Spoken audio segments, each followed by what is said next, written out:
Day29 自由に動ける人になる。機動力が命を守る。物を持ちすぎない。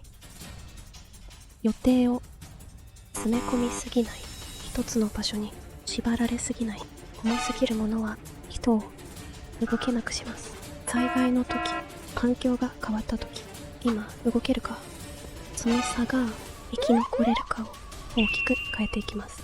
だから今すぐ動ける人生、少し意識してみる。